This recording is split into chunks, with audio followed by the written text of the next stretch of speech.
Hello, hello again. How's it going out there, party people? How you doing? I hope you're doing much better than the citizens of New China. They're finally starting to move out, getting sick, low land value. It's all turning into drones and Omega. It's slowly falling apart. So I'm just going to continually just monitor the situation, put some more of these factories in here. Probably mess around with the trade depot, get some more oil and ore up in the city because we're running out. And just keep spending that precious money. Oh man, we're making a lot of money still. All right.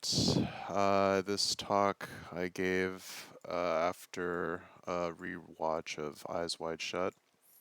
I've not seen that movie for a long time. I encourage everyone to rewatch it. Otherwise, it's just another day in SimCityville.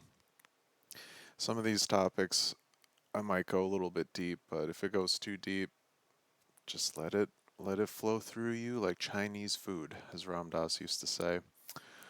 Um, I hope you found it interesting. I surely found the movie interesting. Before I get into that, though, I invite you to just kind of get comfortable wherever you are. This is an opportunity to be still, which we rarely have in this wonderful modern day. And in these nice pockets, we can notice ourselves, our bodies, a natural flowing of the breath in and out.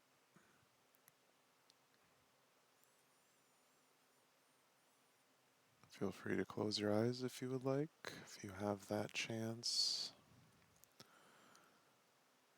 and just become aware of your body.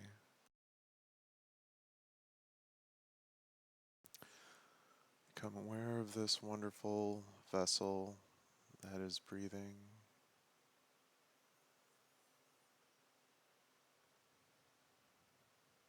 I like to focus my attention on the middle of my chest and notice the rising and the falling.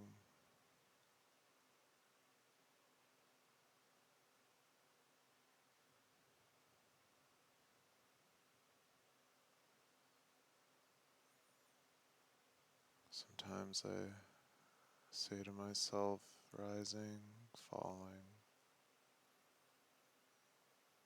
rising and falling.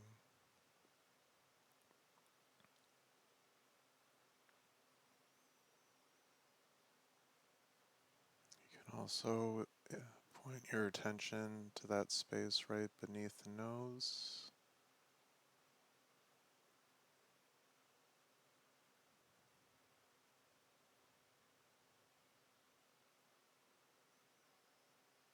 Right at the tip of your nose, right underneath there.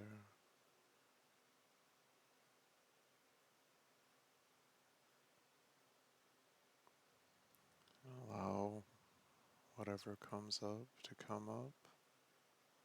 Notice and gently, compassionately bring your attention back into the body.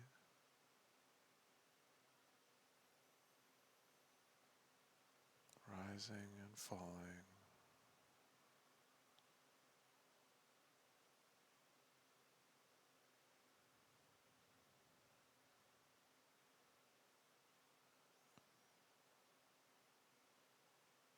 We can get even deeper into this moment by taking 3 deep breaths, which I invite you to take now.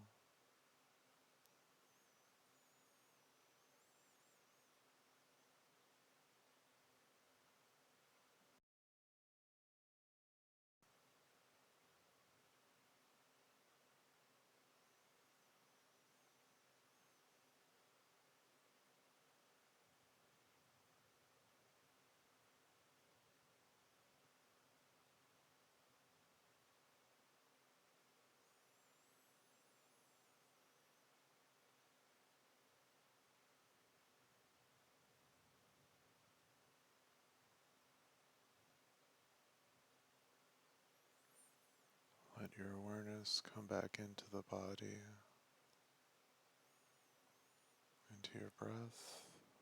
Allow the natural state of breathing to occur. And gently bring compassion to every living being, including yourself.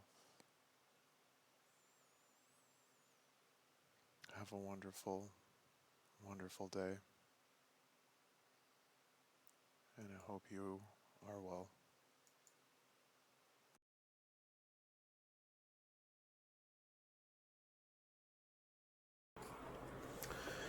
Namaste, namaste. I hope everyone is doing well. I just got done watching Eyes Wide Shut for the first time in like 20 something years. First time I saw it, I was more interested in the nudity than what the hell, whatever was going on in the story. I had no idea what the story was. I honestly didn't even remember that there was a secret society thing going on with it. I didn't remember that stuff at all. I knew that there was secret society stuff in the movie, but as far as like how that went down, completely never paid attention to it when I was a teenager. But yeah, that movie's fascinating. It's fascinating. I mean, the complexity of Eyes Wide Shut is equal to, maybe even more complex than The Shining, because The Shining on the outside is a supernatural film. Like, you go into it thinking that. Eyes Wide Shut, you go into it thinking, oh, this is like a real life film. You don't take in consideration how these characters are portraying the subconscious and the conscious through the dreams and the actual things that happen. And as far as acting goes, I don't think I've ever seen a more dynamic Tom Cruise movie as far as his acting. I don't think I've ever seen one.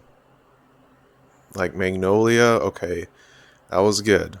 Like, but Eyes Wide Shut, there's those moments where you see this range flow across his face of, like, you got the Jack Nicholsons, right? You have the insane murderous. You have this child, though. It's like you have Danny Torrance and Jack Torrance all in one expression.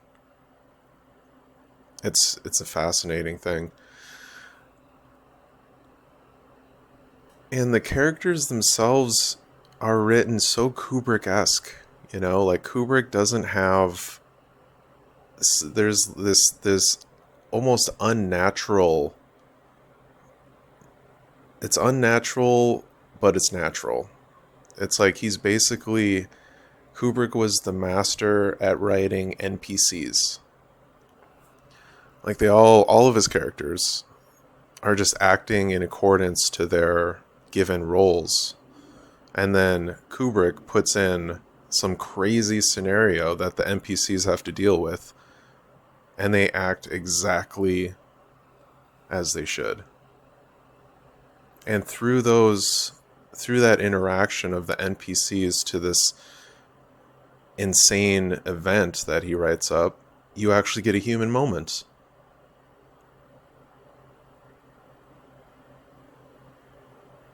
The human quality lacking from all the NPCs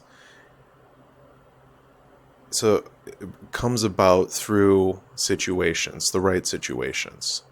So it's almost like you have non-living geometrical patterns. You put them in a certain play together, so they're interacting in a way, and then they become alive. The inanimate becomes alive. And you do that through these scenarios. You make them go through shit.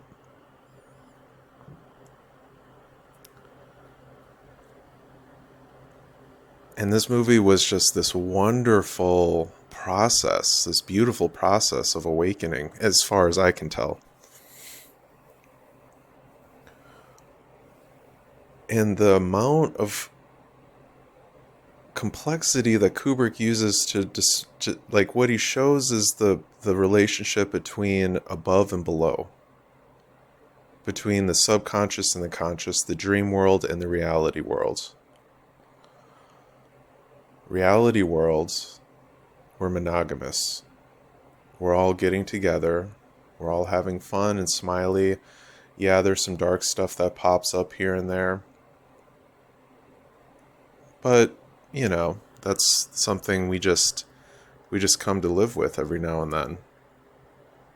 On the below the surface, you have the secret societies. You have this elitism. You have polygamy. You know, you have child, whatever, horrible people doing horrible things. You have murder. Above ground, Nicole Kidman and Tom Cruise are a happy family. They have a healthy daughter. I mean, yeah, some chick overdosed and ended up dying later, but, you know, that's what drug users ultimately, that's what happened to them. They overdose, they die. That's what happens to all of us. At least the druggie went out the way that they wanted to, or whatever, at the time. What are you going to do? You inverse it, she was murdered. She was murdered by the culture, the rituals that were basically holding up high society, holding up your morals. She was murdered by that. And the thing about this too is the secret societies, Tom Cruise's fantasies about Nicole Kidman cheating on him, Nicole Kidman's fantasies about cheating on him, all of that, although it could just be subconscious in a dream, it's as real as the not dream stuff, as the conscious stuff. It's as real as that. And Kubrick keeps reminding us of this throughout the film, up until the very end where that mask goes on the pillow.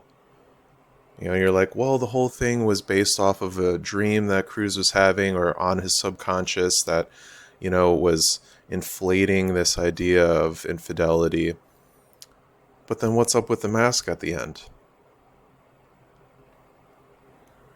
You know, and then you're like, you know, because the whole time that mask on the pillow crushes the conscious and the subconscious, brings both of those worlds into realization, into actualized reality.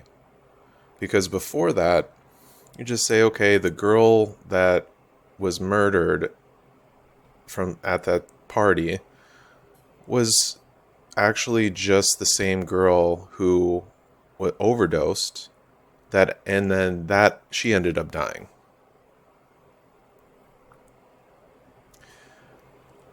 So up until that whole point, there were two worlds that were coexisting, subconscious and conscious. Mask goes on the pillow, boom, both are real. And both have to be real, because without monogamy, or I guess without the secret society crazy shit, you don't have the monogamy, the wholesome family, and all that kind of stuff. And so the movie takes you on this crazy trip of realization. And, you know, the movie apparently wasn't finished. Warner Brothers cut out like 20 something minutes from it. So we don't know the complete story here. But that the end, you know, the ending dialogue between those two, I think that's that moment where you and your girl were going on this journey and you were asleep the whole time, you're thinking this is all what it is, you realize that it isn't what you thought it was. You get up, you get like a higher version of the truth. And now you're like on the same level. You're on the same page with each other. And that's also like metaphorically the relationship between nature and God. You know, God injects himself into nature. He gets lost, goes to sleep. He doesn't know what the hell's going on. And the environment takes God on this journey of awakening. And through that journey of awakening, God helps Mother Nature also awaken. And then together, the awakened God within nature and the awakened nature now go hand in hand and basically fuck. That's basically what happens.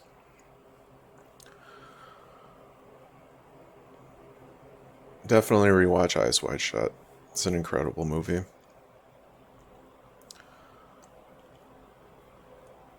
And okay, so let's just take that story. Let's take the story that I just gave you. Like, God is in the environment right now. And he's unrealized. Or he's lost. He's like, what the hell's going on?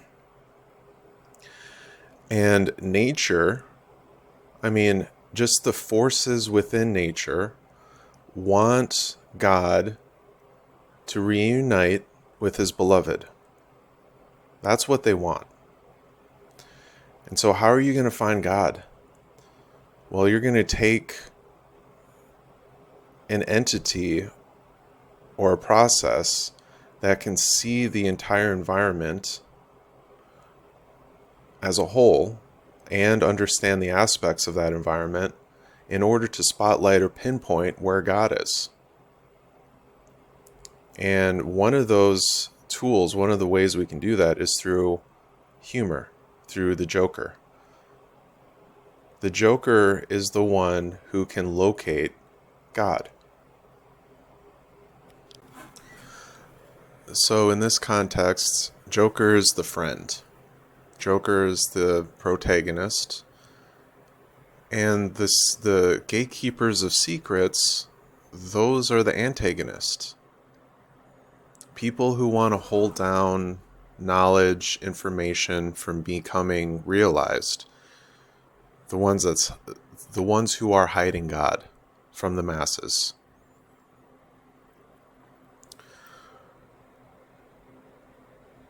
Those are the enemy people in this story.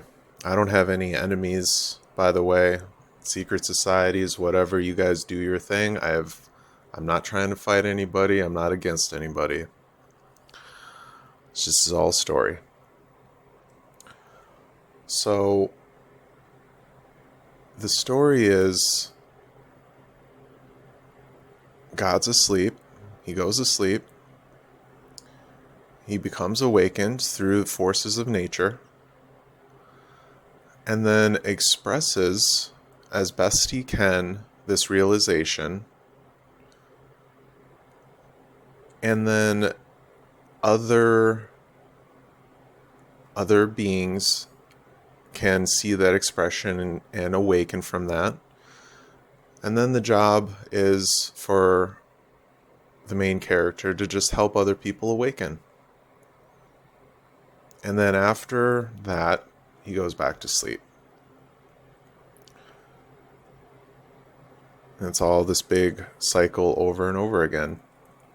Where's God? We must find God. We located him. Look at his expression. And then everyone's like, okay, God, how do we live in this awakened state? And he tells them. And then they all live happily ever after.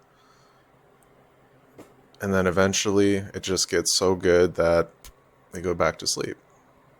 That's it. And from the point of view of the antagonists, the gatekeepers, the secret holders, they are like, no, we're preserving the secrets so that it doesn't get out too early. We need the king to arrive again before everyone can be awake. You know, they think that they have some miracle grow kit for consciousness where they'll just tell people things and then everyone's just going to understand, you know, these esoteric truths or whatever. But then they've become so rigid in this belief and in this role that now, even if the king did arrive, they still wouldn't want to give it up. They wouldn't believe it themselves. They would say, my identity doesn't allow me to believe that the king actually has come back. And so now we're at odds with God. Now we need to preserve these structures that we've created of secrets. Everything that we know of as society and culture is being held underground, being held up by a tremendous complex network of secrets. It's just how things are.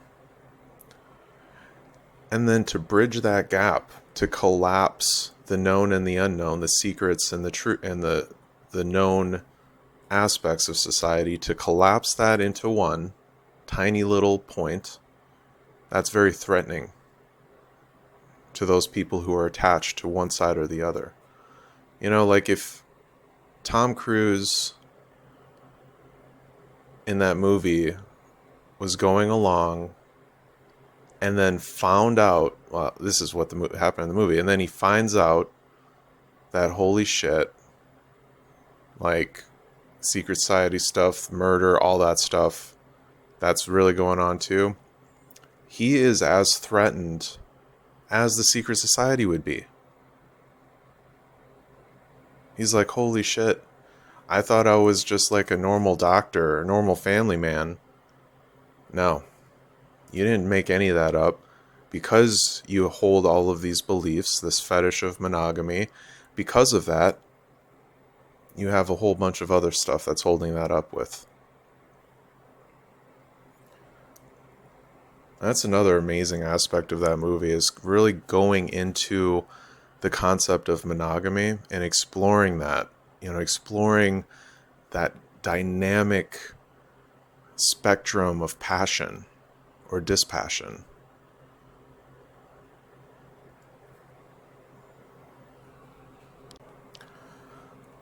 Anyway, the story has been told so many times, is being retold so many times. And then Kubrick tells it in his way, and it's a beautiful, beautiful thing. But how is life going to tell you that story? That's even more beautiful. Because spiritual awakening is a personal journey, and it's being brought to you by Mother Nature. And so what is your relationship with reality? What's that like? Is it a loving one? Is it non-judgmental? Accepting? Or is it the opposite of that? Well, let it be the opposite. Let it be rejection, judging, ignorance. Let all that be. Because on the other side, it's complete, full awareness and knowledge and love. It's all of it.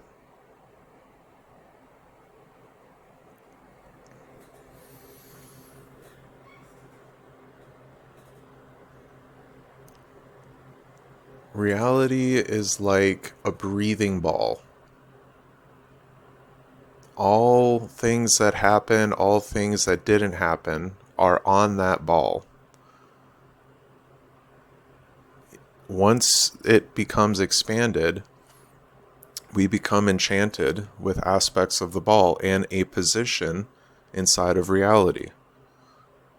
And we become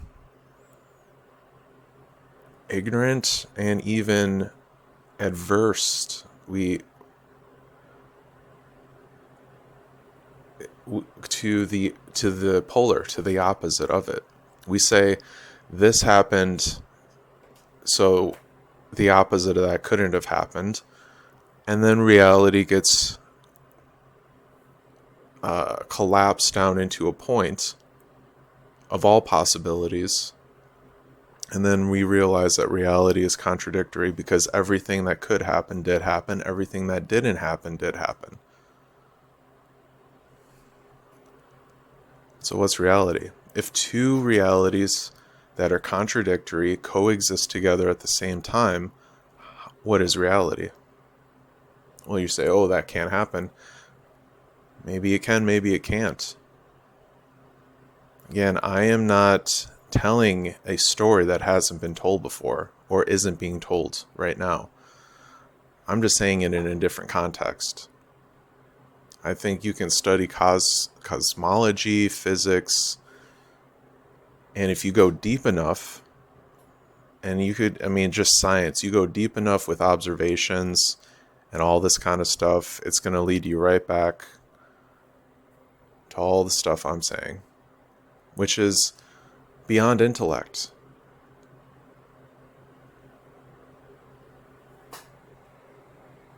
Intelligence is the accent of the divine, but the divine is transcendent of all intellect.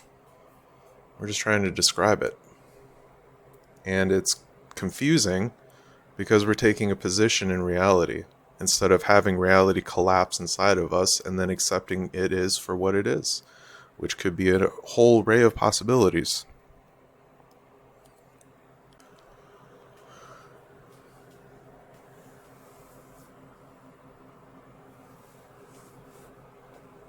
So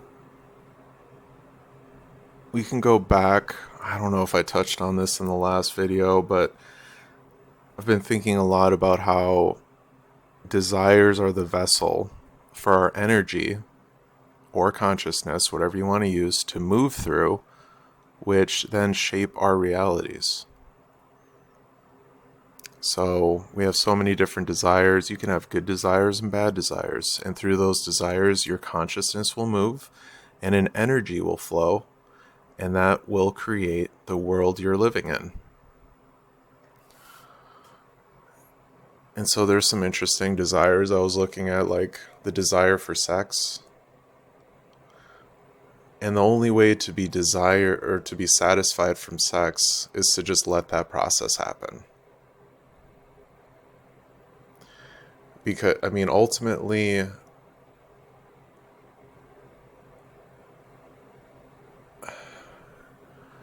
it's like sex is the way that things are happening.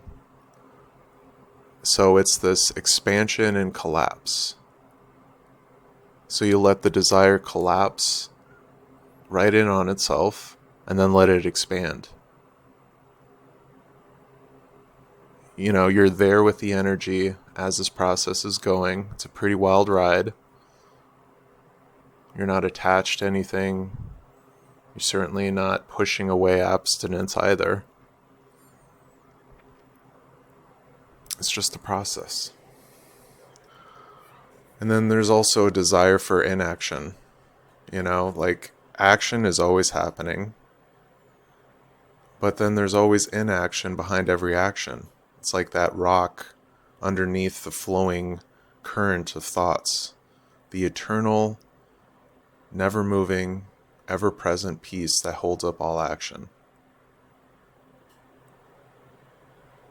From the conscious perspective, it's like memory. It's static. Past, future, it's the eternal hard drive for the mind. Everything that ever was, ever will be, and beyond.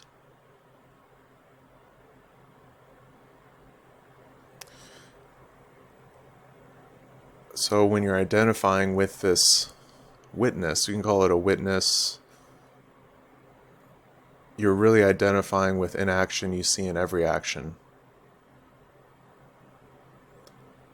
Action sees you as static and still, present, absorbing. And then you see your ego as that. You see your ego as that which is in action, steady, solid, rock, static. Your ego dissolves, turns into action, but you're still not shook because you are that stillness. It's a little bit complicated.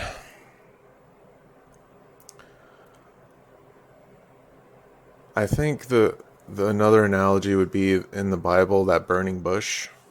It's kind of like the same thing. Like you have the bush, which is the static, the never moving, inaction, and then the burning, the flames, which is the action, the evolving, the purifying. The purifying of what? Of that which surrounds and filters from the divine.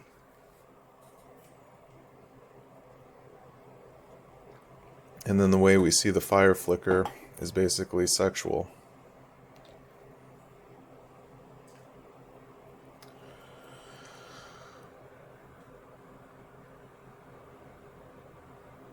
I think that's a good place to stop for today. I hope some of this stuff is making sense, but if not, feel free to ask me some questions in the comments, and I'm going to leave you with the ending dialogue from Eyes Wide Shut.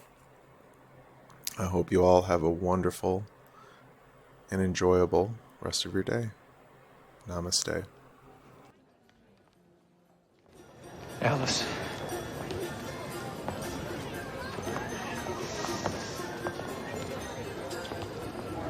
What do you think we should do?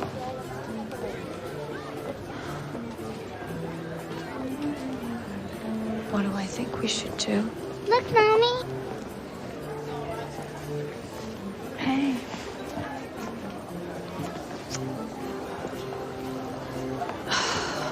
What do I think? I don't know.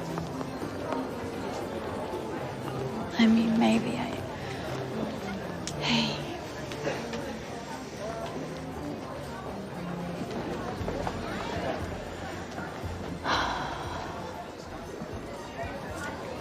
Maybe I think we should be grateful.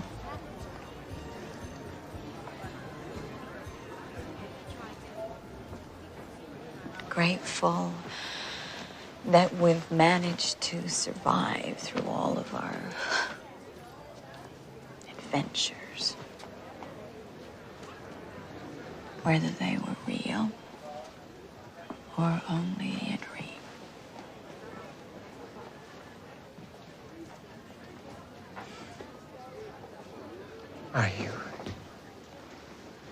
Are you sure of that? Am I sure?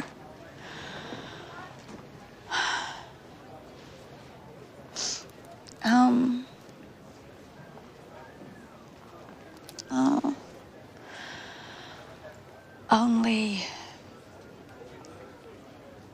Only as sure as I am that the reality of one night, let alone that of a whole lifetime, can ever be the whole truth.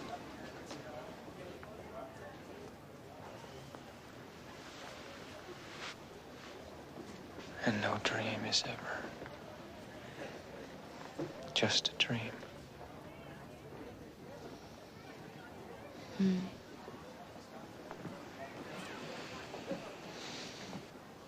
The important thing is we're awake now. And hopefully for a long time to come.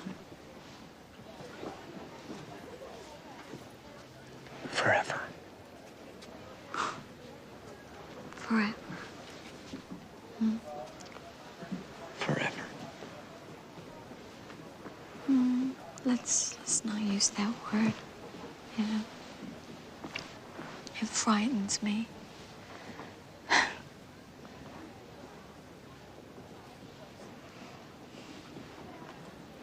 But I do love you. And you know,